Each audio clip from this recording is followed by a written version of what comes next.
হাজারো শহীদের তাজা প্রাণের বিনিময়ে আমরা পেয়েছি নতুন করে আরও একবার স্বাধীনতা, এবং সেই সঙ্গে পতন হয়েছে ফ্যাসিবাদী সরকারের, এবং সেই সঙ্গে সুযোগ তৈরি হয়েছে নতুন করে বাংলাদেশ রাষ্ট্র বিনির্মাণের। এক মাস পেরিয়ে রাষ্ট্র সংস্কারের পথ পরিক্রমায় কতটা এগিয়েছে অন্তর্বর্তীকালীন সরকার, আর কতটা পথ বাকি, কি রয়েছে অন্তর্বর্তীকালীন সরকারের সামনে মূল চ্যালেঞ্জ, এসব নিয়ে আজকের আলোচনা। দর্শক সবাইকে আমন্ত্রণ জানিয়ে শুরু করছি দেশ টেলিভিশনের নিয়মিত আয়োজন দেশ সন্ধ্যার আজকের আয়োজন। আমি ফার্নেস জুই থাকছি পুরো আয়োজন জুড়ে আপনাদের সঙ্গে। আজকের আলোচনার বিষয় রাষ্ট্র সংস্কার ও আগামীর প্রত্যাশা। আর এই আলোচনা এগিয়ে নিতে স্টুডিওতে আছেন দুজন সম্মানিত অতিথি। চলুন এ পর্যায়ে পরিচিত হই। আছেন প্রফেসর এস.এম. সার্জিস কাদির বাবু, শিক্ষাবিদ ও রাজনৈতিক বিশ্লেষক। সেই সঙ্গে আরও আছেন ডক্টর মোহাম্মদ হাসানাত আলী, অধ্যাপক, রাজশাহী বিশ্ববিদ্যালয়। দুজনকেই আমন্ত্রণ জানাচ্ছি আজকের আলোচনায়। ডক্টর মোহাম্মদ হাসানাত আলী, আপনাকে দিয়ে আলোচনাটা শুরু করি। বলছিলাম যে এক মাস পেরিয়ে রাষ্ট্র সংস্কারের পথ পরিক্রমায় কতটা এগিয়েছে অন্তর্বর্তীকালীন সরকার, আর কি রয়েছে চ্যালেঞ্জ? ধন্যবাদ জানাচ্ছি আমার বিজ্ঞ সহ আলোচক এবং এই মুহূর্তে যারা দেশের অত্যন্ত জনপ্রিয় টেলিভিশন দেশ টেলিভিশনের এই দেশ সন্ধ্যা অনুষ্ঠানে যারা দর্শক যারা দেখছেন, দেখেন চ্যালেঞ্জ তো অনেক। গত 18 বৎসরে বলতে গেলে প্রায় অধিকাংশ সাংবিধানিক প্রতিষ্ঠানকে আমরা হয় ভঙ্গুর করেছি, না হলে ধ্বংস করেছি, না হলে এটি মর্যাদার যে জায়গা ছিল সেই মর্যাদা হানি আমরা করেছি। সেখানে সরকারের তো চ্যালেঞ্জ বহুরূপী চ্যালেঞ্জ। এখনও 1 মাস 2 দিন হচ্ছে এই তত্ত্বাবধায়ক সরকারের। এখন পর্যন্ত মানুষ যে স্বস্তির জন্য জীবন দিয়েছে, রক্ত দিয়েছে, সেই স্বস্তি আসেনি এমনটি বলছি না, তবে স্বস্তিটি আরও আসলে ভালো হতো। যেরকম এখনও গত 18 বছরে যে ভয়াবহ দুঃশাসন আমরা দেখেছি, গায়েবী মামলা, মিথ্যা মামলা দেখেছি, আমরা ব্যবসায়ীদের আতঙ্ক দেখেছি, তারপরে অপশাসন দেখেছি, সেগুলো থেকে পুরোপুরি মুক্ত হতে পারলে খুব বেশি ভালো লাগতো একজন শিক্ষক হিসেবে আমার। কিন্তু এখনও যখন শুনি যে রাস্তায় দাঁড়িয়ে একজন মুক্তিযোদ্ধাকে চড়থাপ্পড় দেওয়া হয়, যখন দেখি যে মানুষ ব্যবসায়ীরা ব্যবসা করতে কখনো কখনো অস্বস্তিতে ভুগছেন, যখনও দেখি শুনি যে 10টা ব্যাংক দেউলিয়া হয়ে যাচ্ছে, যখন এখনও 1 মাস 2 দিনে আমার শিক্ষা প্রতিষ্ঠানের শিক্ষা কার্যক্রম স্বাভাবিক করা যায়নি, সরকার চেষ্টা করছে তারপরও হয়নি, আইনশৃঙ্খলা বাহিনী একেবারেই মুখ থুবড়ে পড়েছিল, সেখান থেকে নতুন করে পদায়ন হয়েছে, পদোন্নতি হয়েছে, যারা বঞ্চিত হয়েছিল মেধাবীদেরকে তাদেরকে পদোন্নতি দিয়ে একটা জায়গায় দাঁড় করানোর চেষ্টা করা হচ্ছে, তখন যখন শুনি যে এখনও ব্যবসায়ীরা, সাধারণ মানুষরা খুব বেশি স্বস্তি বোধ করে না, তখন খারাপ লাগে। অস্বস্তির মূল কারণগুলো কি? অস্বস্তির মূল কারণ হলো গত 18 বছরের যে জঞ্জালগুলো, বা 18 বছরে এমন অনেক মানুষকে আপনি খুঁজে পাবেন যারা তাদের বৈধ ব্যবসা করতে পারেনি, বৈধ প্রফেশনে তারা চাকরি করতে পারেনি, তাদের বৈধ প্রাপ্তির জায়গাগুলো, পদোন্নতি পদায়নের জায়গাগুলো সেগুলো হতে পারেনি। অতএব এখানে এক ধরনের বড় ধরনের ক্ষোভ সমাজে বিদ্যমান। কিন্তু সেই ক্ষোভের পরিবর্তে আরেকটি ক্ষোভের বাংলাদেশ তো আমরা দেখতে চাই না। আমরা তো চেয়েছিলাম, বা আমাদের সন্তানরা রক্ত দিয়েছিল যে একটি ভালোবাসার বাংলাদেশ তৈরি করার জন্য, অহিংস বাংলাদেশ তৈরি করার জন্য, সাম্যের বাংলাদেশ তৈরি করার জন্য, বৈষম্যহীন একটি বাংলাদেশ তৈরি করার জন্য। কত রক্ত দিয়েছি, কত এখনও মায়েরা কান্না করে তার সন্তানের জন্য। তো সেটি 1 মাসের সমালোচনা করার মতো জায়গায় আমরা নেই। তবে আমি এটি প্রত্যাশা করতে চাই যে অন্তত এই যে এখনও যে অস্বস্তির জায়গাগুলো ছোট ছোট করে রয়ে গেছে, এগুলো দ্রুত স্বস্তি ফিরে আসবে এবং মানুষ সত্যিকার অর্থে তত্ত্বাবধায়ক সরকারের প্রধান যিনি দ্বিতীয় স্বাধীনতা বললেন, সেই দ্বিতীয় স্বাধীন বাংলাদেশে মানুষ স্বাধীনতার প্রকৃত স্বাদ উপভোগ করবে।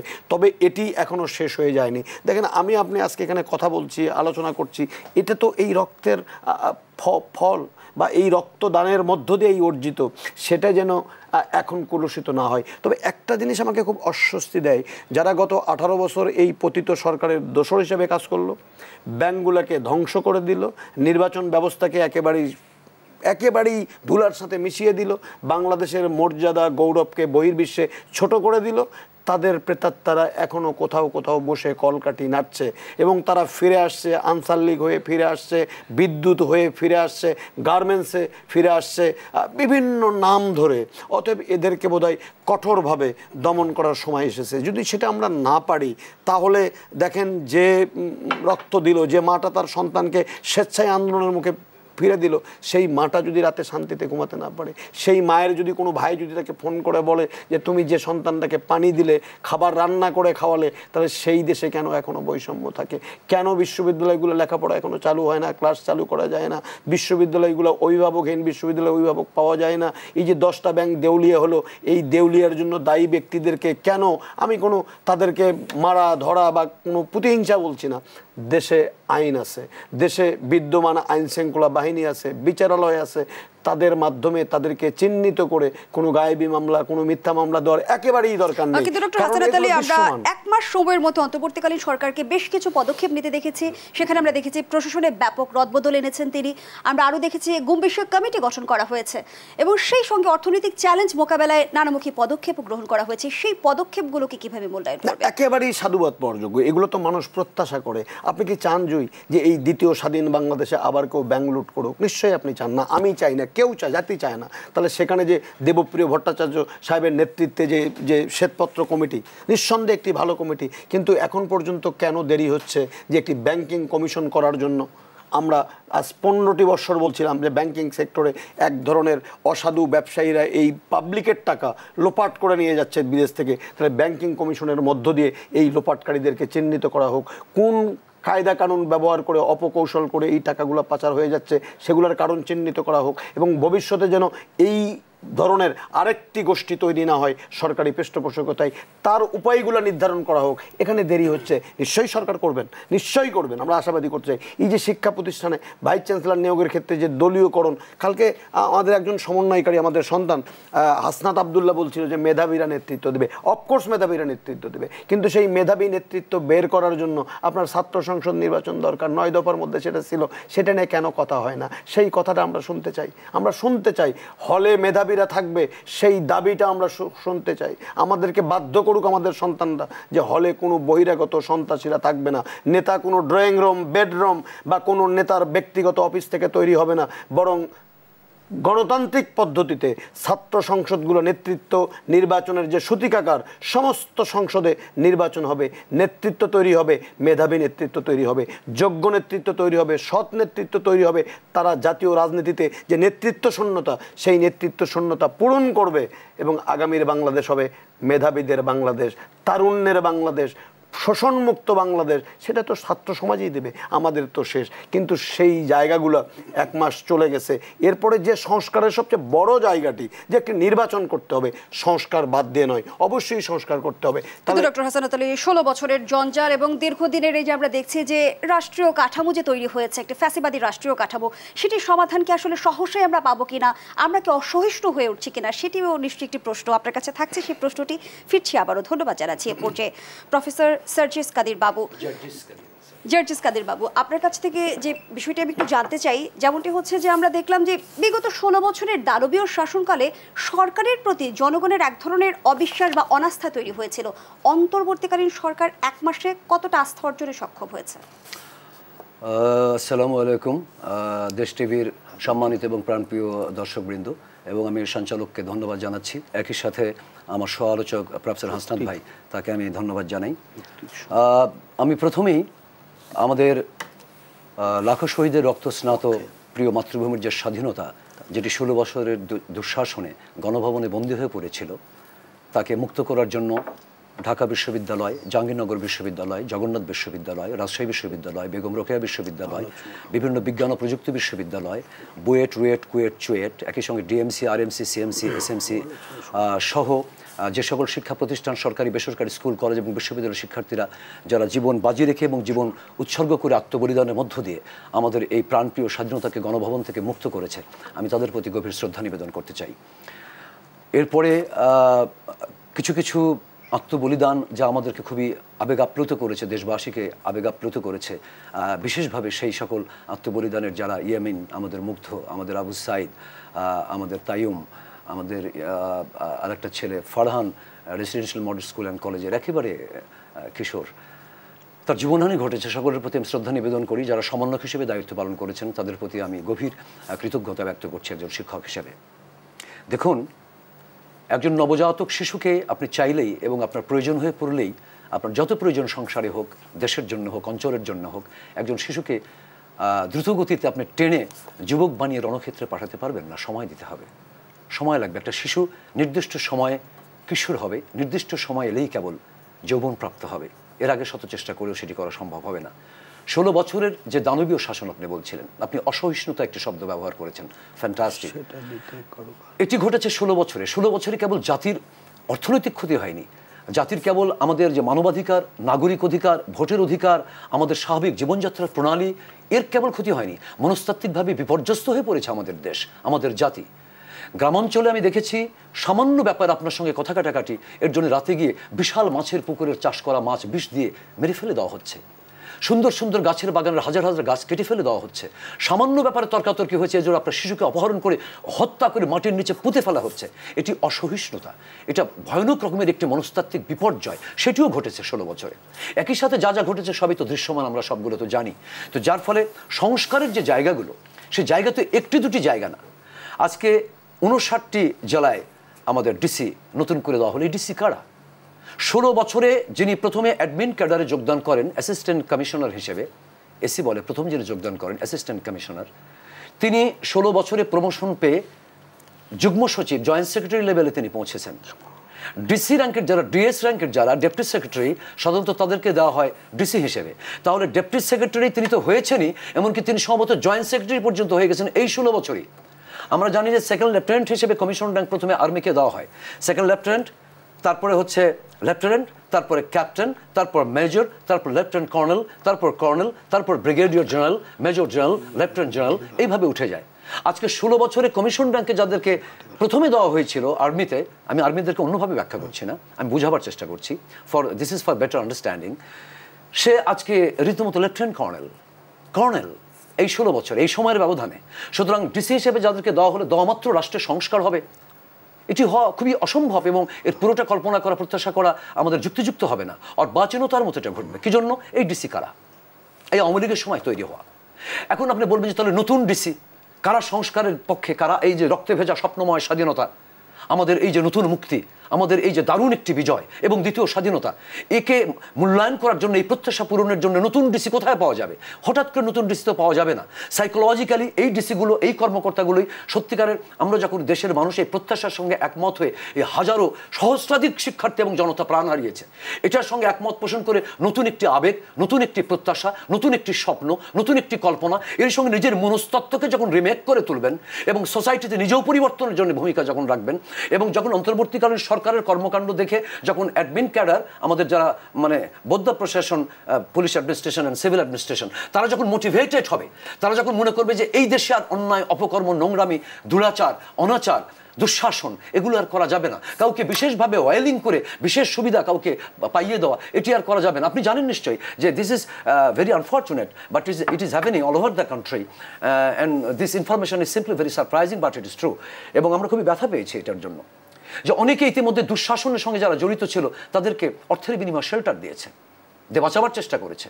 বিনিময়ে কয়েকদিনের মধ্যে 5 থেকে 7 দিন, 5ই অগাস্ট আমাদের দ্বিতীয় স্বাধীনতা, আমাদের রক্তে ভেজা স্বপ্নময় মহান বিজয়, তার মাত্র 5 or 7 ডেজের মধ্যে কোটি কোটি টাকা কামিয়ে ফেলেছে অনেকে। আমরা তাদের বিচার দাবি করছি।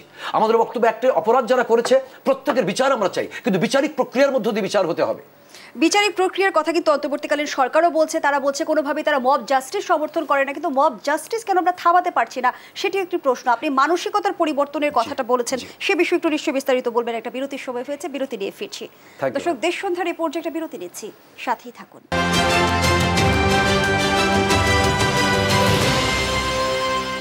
আবারও আমন্ত্রণ, আপনারা দেখছেন দেশ টেলিভিশনের নিয়মিত আয়োজন দেশ সন্ধ্যা। আজকের আলোচনা চলছে রাষ্ট্র সংস্কার ও আগামীর প্রত্যাশায় শিরোনামে। আবারও ফিরছি আলোচনায়। প্রফেসর জার্জিস কাদের বাবু, যে আলোচনায় আমরা ছিলাম, আমরা বলছিলাম যে আমরা বৈষম্যের বিরুদ্ধে কথা বলছি, আমরা ফ্যাসিবাদী সরকারের পতন ঘটাতে সক্ষম হয়েছে, আমরা আইনের শাসনের কথা বলছি, তারপরেও আসলে মব জাস্টিস কেন থামছে না? এর পিছনে দেখুন যে 16 বছরের যে ক্ষোভ, এবং এই ক্ষোভটা কিন্তু অনেকটা আগ্নেয়গিরির অগ্নুৎপাতের মতো। এটি আপনি পরে নিয়ন্ত্রণ করতে পারেন, কিন্তু প্রথমে যখন আগ্নেয়গিরির অগ্নুৎপাত যখন শুরু হয় প্রথমে, এটা কিন্তু প্রথমে ভাসিয়ে ফেলে চারদিকে, এবং ওই সময়টায় আশেপাশের যে অঞ্চল সেটা সবগুলো কিন্তু পুড়ে ছাই হয়ে যায়। এত বছরের from capital city to remote village, আপনি অবাক হয়ে যাবেন যে একটি ইউনিয়ন কাউন্সিলের মেম্বার, যার 2 বিঘা জমি ছিল, সে এখন 100 বিঘা জমির মালিক। এবং তার গাড়ি বাড়ি, তার প্রভাব প্রতিপত্তি গ্রামাঞ্চলে ঈদের সময় বুয়েট, রুয়েট, ঢাবি, রাবির এ সকল শিক্ষার্থীরা যারা রাষ্ট্রীয় সম্পদ, আমরা সম্পূর্ণ মেধা বিনিয়োগ করে, আমরা রক্ত পানি করে দিয়ে দিনরাত একাকার করে শত শত ঘন্টা আমরা মোটিভেশনাল স্পিচ দিয়ে একটি রাষ্ট্রীয় সম্পদ নির্মাণ করে আমরা মাতৃভূমিকে উপহার দিয়েছি। যারা ঢাকা বিশ্ববিদ্যালয়ে পড়ে, রাবি, ঢাবি, চুয়েট, বুয়েট, কুয়েট, রুয়েটে, MIST-তে, বিউপিতে যারা পড়ে, এরা তো রাষ্ট্রীয় সম্পদ। তারা একটি স্টলে বসে চা খাচ্ছে, এমন সময় ইউনিয়ন ছাত্রলীগের সেক্রেটারি তার সঙ্গপাঙ্গ নিয়ে এসে 20-25টা মোটরসাইকেল নিয়ে এসে সেখানে নেমে পড়লো। শুধু গিয়ে বলতো ওখানে, এই তোমরা এখন চেয়ার ছাড়ো, ভাই আসছে, ভাই চা খাবে। ভাই কিন্তু ওখানকার ভাঙড়ি চুমুরি কোনো কলেজে ফার্স্ট ইয়ারে পড়ে, সেই ভাই কিন্তু সে ছাত্রলীগের যেহেতু রুলিং পার্টির ইউনিয়ন ছাত্রলীগের সে সেক্রেটারি, এর কারণে বুয়েটের স্টুডেন্ট, ঢাবির স্টুডেন্ট, রাবির স্টুডেন্ট, আমাদের রাষ্ট্রীয় সম্পদ, ন্যাশনাল অ্যাসেট যারা, তারা চেয়ার ত্যাগ করে বেরিয়ে যেতে বাধ্য। এটা মনস্তাত্ত্বিক বিপর্যয়, এটি সামাজিক বিপর্যয়। এগুলো সহ্য করেছে তারা 16টি বছর। তেমনি গ্রামের মানুষ এটি লক্ষ্য করেছে, শহরের মানুষ লক্ষ্য করেছে যে লক্ষ লক্ষ কোটি টাকার দুর্নীতি। আজকে জুনায়েদ আহমেদ পলক, আমি বলতে বাধ্য হচ্ছি, ICT প্রতিমন্ত্রী যিনি প্রথম অ্যারেস্ট হয়েছেন, এ পর্যন্ত যেটি আমরা জানতে পেরেছি যে 40,000 কোটি টাকার করাপশন। নসরুল হামিদ বিপুর হাজার হাজার, তার বোধ হয় আরো হাজার কোটি টাকার করাপশন। সালমান এফ রহমান একই অবস্থা।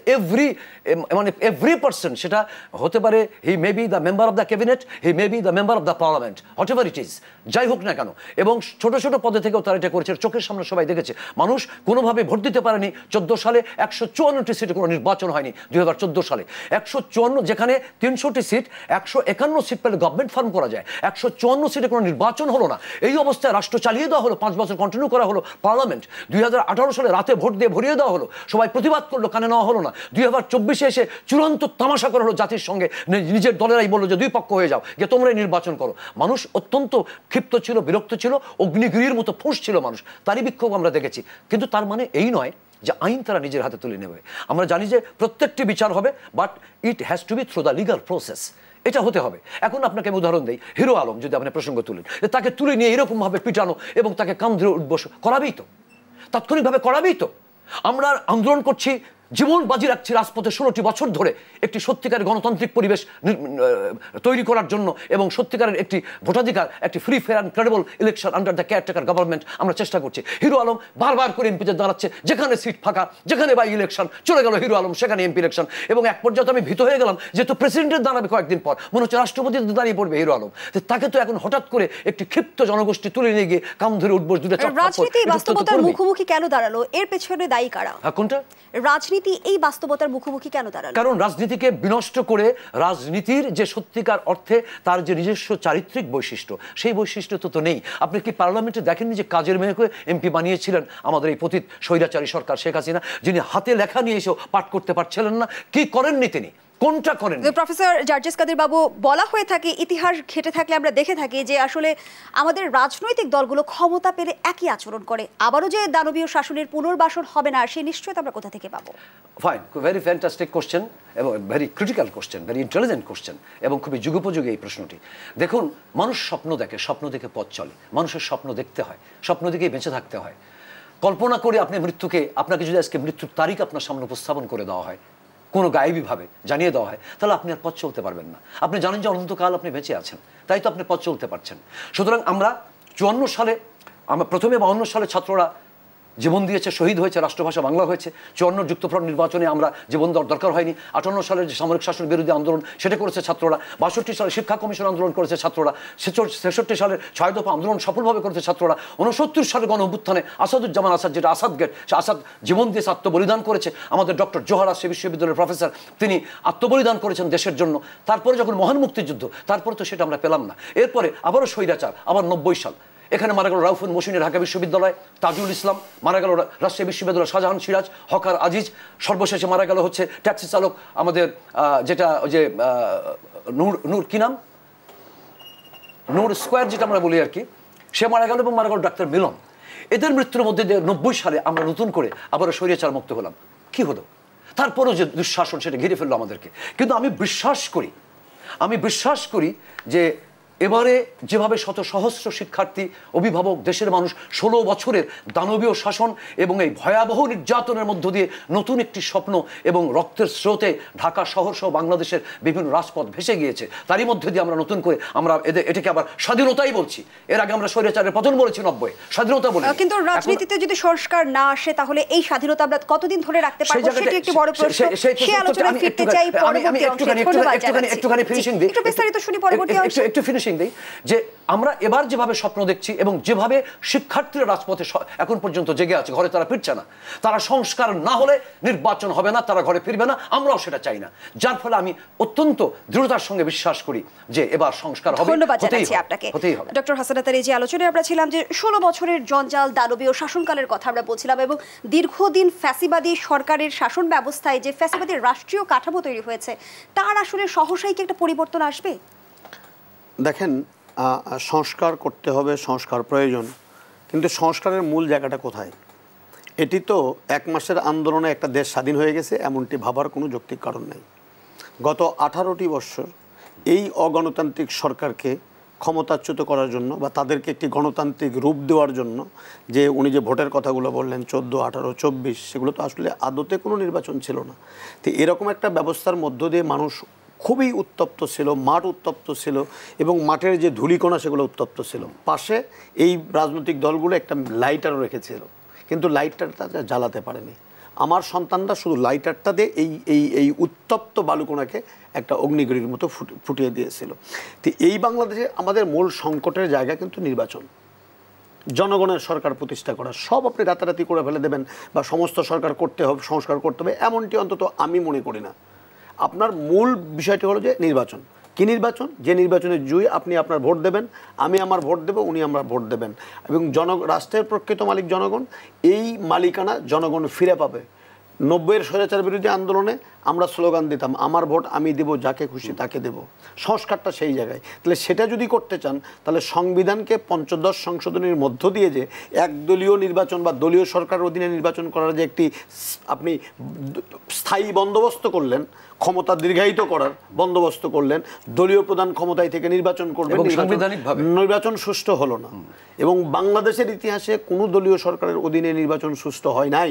তাহলে সেই জায়গা থেকে সংস্কারের জায়গাটা হলো সংবিধানটাকে তার মূল জায়গায়, মূল গণতান্ত্রিক চেতনায় ফিরে দিতে হবে, যেটা 13 সংশোধনের মাধ্যমে বিএনপি তত্ত্বাবধায়ক সরকারকে ইনসার্ট করেছিল। তো এখন যদি আপনি সত্যি সত্যি যদি গণতান্ত্রিক বাংলাদেশ করতে চান তাহলে ওই সংবিধানটাকে আপনি কাটা সেরা করে আসল জায়গায় ফিরে যেতে হবে। বিচারালয় স্বাধীন থাকবে, আইন শৃঙ্খলা বাহিনী স্বাধীন থাকবে, নির্ভয়ে হিরো আলম যেখানে খুশি সেখান থেকে ভোটে দাঁড়াতে পারবে। ও প্রেসিডেন্ট কেন, আরও কিছু দাঁড়াক, এই অধিকারটুকু সংবিধান হিরো আলমকে দিয়েছে। এটার বিরোধিতা করার কোনো সুযোগ নেই। প্রশ্ন হলো সংবিধান এই অধিকারটুকু দেয়নি হিরো আলমের গায়ে কাউকে টাচ করবে, এই অধিকারটুকু কাউ দেয়নি যে দলীয় পরিচয় ব্যবহার করে আপনি হুঙ্কার দেবেন কুষ্টিয়াতে যে যেখানে আওয়ামী লীগকে পাবা সেখানেই তাকে মেরে ফেলে দেবা। এই অধিকার সংবিধান কাউকে দেয়নি যে তুমি যেখানেই আওয়ামী লীগের লোককে পাবা সেখানে তুমি রাস্তায় দাঁড়িয়ে চর থাপ্পড় মারবা। আমি 18 বছর অবিচার হয়েছে, আমার সন্তানরা সেই অবিচারের বদলা নেওয়ার জন্য এই দেশে রক্ত দেয় নাই। আমার সন্তানরা রক্ত দিয়েছে, আমরা রাজপথে থেকেছি যে এই বাংলাদেশটা হবে এমন একটি বাংলাদেশ যে বাংলাদেশ শাসন করবে বাংলাদেশের জনগণ। কেউ ক্ষমতা চিরস্থায়ী করার জন্য আমি সাধুবাদ জানাই বিরোধী দলকে। তা আপনি যে সংস্কারের কথা বলছেন কোনো বাধা ধরা নিয়ম নাই। প্রশ্নটি হলো আপনি কি কি সংস্কার করতে চান, সেই সংস্কার করতে কতদিন সময় আপনি নিতে চান। আপনার পক্ষ থেকে যারা সরকারে আছেন আমি অনুরোধ করব দয়া করে এই জিনিসটা পরিষ্কার হওয়া দরকার। ঠিক একইভাবে রাজনৈতিক দলকে অনুরোধ করব যে আপনারা কি কি সংস্কার চান, কেন 18 বছর মাঠে ছিলেন, কেন শত শত মানুষ মারা গেল, আপনাদের নেতারা গুম হয়ে গেল, সন্তানরা তার বাবাকে পায় না, স্ত্রী তার স্বামীর জন্য বসে থাকে, কি কি সংস্কারগুলো চান দয়া করে আপনারা সেই সংস্কারের একটি তালিকা তৈরি করুন। এবং আমরা বহুবার এখানে বলেছি যে আলোচনা, রাজনৈতিক সমস্যা সমাধান রাজপথ কখনো হতে পারে না, রাজনৈতিক সমস্যার সমাধান হবে আলোচনার টেবিল। সেই আলোচনার টেবিলে সরকার, স্টেক হোল্ডার, রাজনৈতিক দল, আমার যে দ্বিতীয় স্বাধীনতার মুক্তিযুদ্ধ যে সন্তান, সেই সন্তানরা বসে আপনারা ঠিক করুন কি কি সংস্কার করবেন, এই সংস্কার করতে কতদিন আপনি সময় নেবেন, এবং সেই সময়ের পরে আপনি কিভাবে জনগণের সরকার প্রতিষ্ঠা করবেন একটি সুষ্ঠু গ্রহণযোগ্য নির্বাচনের মধ্য দিয়ে, সেই সমাধানটা রাজনৈতিকভাবে করতে হবে। যদি আপনি করতে ব্যর্থ হন, তাহলে আজকে যে রক্ত আমরা দিয়েছি, স্বাধীন বাংলাদেশের কথা বলছি, সেই প্রকৃত স্বাধীনতা কিন্তু ব্যাহত হলেও হতে পারে। আমি এখনও বলছি ষড়যন্ত্র দৃশ্যমান। পার্শ্ববর্তী দেশ ভারত ষড়যন্ত্র করছে। আমার দেশে গার্মেন্টসে আজকে মাত্র 1টি মাস আপনি সরকারকে আপনি আনস্টেবল করতে চাচ্ছেন, আনসার লীগ আপনি আনস্টেবল করতে চাচ্ছেন, শিক্ষক সমস্ত দাবি দেওয়া যেন একেবারে 1 মাসের 2 দিনের সরকারের প্রতি আপনি চাপিয়ে দিচ্ছেন। কারো কোনো ধৈর্য নাই, আপনি যেভাবে পারছেন যা খুশি করতে চাচ্ছেন। আমি অনুরোধ করব আইন শৃঙ্খলা বাহিনীকে, অনুরোধ করব রাষ্ট্রীয় প্রশাসনে যারা আছেন তাদেরকে, আমি করজোড়ে নিবেদন করতে চাই অন্তর্বর্তীকালীন সরকারের প্রধান সহ প্রত্যেকটি ব্যক্তিকে, জনগণ স্বস্তি চায়, জনগণ একটি গণতান্ত্রিক বাংলাদেশের স্বপ্ন দেখতে চায়। আপনি সেই বাংলাদেশ তো দেওয়ার মতো অবস্থায় নেই, আপনি শুধু পথটা তৈরি করবেন, যে পথে কোনো কাঁটা থাকবে না, যে পথে কোনো যে গণঅভ্যুত্থান আমরা দেখেছি, এই গণঅভ্যুত্থান আসলে কোনো রাজনৈতিক দলের আন্দোলনের ফসল না, এটি ছাত্র জনতার আন্দোলন ছিল। সেই জায়গা থেকে গণঅভ্যুত্থানের মধ্য দিয়ে কিন্তু আমরা রাষ্ট্র বিনির্মাণের একটা সুযোগ সামনে পেয়েছি। আমরা সেই সুযোগকে কাজে লাগাবো, নাকি রাজনৈতিক দলগুলো যেমনটি আসলে তারা দাবি করছে যৌক্তিক সময়ে নির্বাচন বা দ্রুত নির্বাচন, সেই নির্বাচনের পথে হাঁটবো? সেই প্রশ্নটি আপনার কাছে রেখে যাচ্ছি, একটু বিস্তারিত শুনতে চাই। আবারও বিরতির সময় হয়েছে। দর্শক, দেশ সন্ধানে এই পর্যায়ে একটা বিরতি নিচ্ছি, সাথেই থাকুন।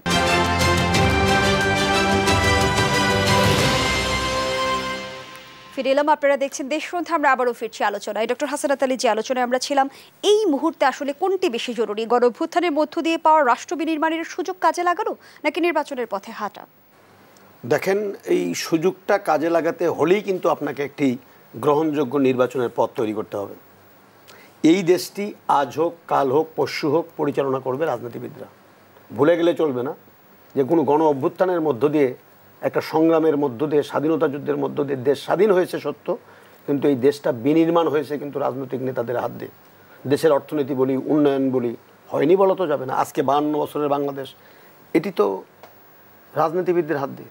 তবে রাজনীতিটাকে বাদ দিচ্ছেন কেন? তবে এই সুযোগ যদি আমরা কাজে না লাগাতে পারি, এর চেয়ে বড় অভাগা জাতি বোধহয় আর পৃথিবীতে কেউ হবে না। কাজে লাগাতেই হবে। আমার প্রশ্ন হলো যে অনেকগুলো সংস্কার দরকার, কিন্তু সমস্ত সংস্কার আপনি করবেন কিনা সেই সিদ্ধান্তটি জানা দরকার। আপনি একটি সুষ্ঠু এবং গ্রহণযোগ্য ভোট, যে ভোটের জন্য 18 বছর আমরা কথা বললাম, লড়াই করলাম, সংগ্রাম করলাম, গুম হলাম, খুন হলাম, অর্থনীতি ধ্বংস হলো, টাকা লোপাট হয়ে গেল, আমরা হিংসা দেখলাম, অধ্যাপক ইউনূস স্যারের মতো লোককে লিফট বন্ধ করে 7তলা বিল্ডিংয়ে উঠানামানো করলাম, বেগম খালেদা জিয়াকে মৃত্যুর মুখোমুখি দাঁড় করালাম, অনেক অনিয়ম তো করেছে। আমরা কি আরেকটি এরকম বাংলাদেশ চাই? তাহলে সেটি নিশ্চিত করবেন কিভাবে? একটি সুষ্ঠু, গ্রহণযোগ্য, ক্রেডিবল নির্বাচনের মধ্য দিয়ে। নির্বাচনকে বাদ দিয়ে তো আপনি সংস্কার করবেন না, বরং দেশে একটি সুষ্ঠু নির্বাচন করার জন্য আপনার সংস্কার দরকার। তাহলে সেই নির্বাচন সুষ্ঠু করার জন্য যে যে সংস্কারগুলো অপরিহার্য, সেগুলোর একটি তালিকা করেন না রাজনীতিবিদ এবং অন্তর্বর্তীকালীন সরকার বসে। এবং আপনারা যেটা বলছেন, কেউ বাধা দেয়নি, কোনো রাজনৈতিক দল বাধা দেয়নি। বরং আমি তো মনে করি রাজনৈতিক দল সংস্কারের জায়গায় অন্তত পার্টিকুলারলি মাঠের বৃহৎ দল, যারা দেশবাসী মনে করে বা একটা পারসেপশন আছে যে এই মুহূর্তে নির্বাচন হলে বিএনপি ক্ষমতায় আসবে, এটা মনে করে। এবং অতীত যদি আপনি বলেন যে সুষ্ঠু পদ্ধতিতে নির্বাচন যতবার হয়েছে, একবার বিএনপি একবার আওয়ামী লীগ, তো বিএনপি তো, আওয়ামী লীগ তো পতিত, তাহলে বিএনপি ক্ষমতায় আসবে। সেই বিএনপির পক্ষ থেকে বলা হয়েছে 2 বারের বেশি কেউ প্রধানমন্ত্রী থাকতে পারবে না। সংস্কারের এক ধাপ তো এগিয়ে দিয়েছে বিএনপি। তারা বলেছে রাষ্ট্রপতি প্রধানমন্ত্রীর মধ্যে ক্ষমতার ভারসাম্য করতে হবে, সংস্কার তো করে দিয়েছে। তারা বলছে যে দ্বিকক্ষ বিশিষ্ট সংসদ হবে, করে দিয়েছে তো সংস্কার। এগুলাকে কাজে নিয়ে একটা তালিকা তৈরি করেন না। তারা তো বলছে যে তাদের নেত্রী বেগম খালেদা জিয়াকে, সাবেক 3 বারের প্রধানমন্ত্রীকে বিচারিক অবিচার করা হয়েছে বিচারালয় ব্যবহার করে। তাহলে সংস্কার বিচারালয় করতে হবে।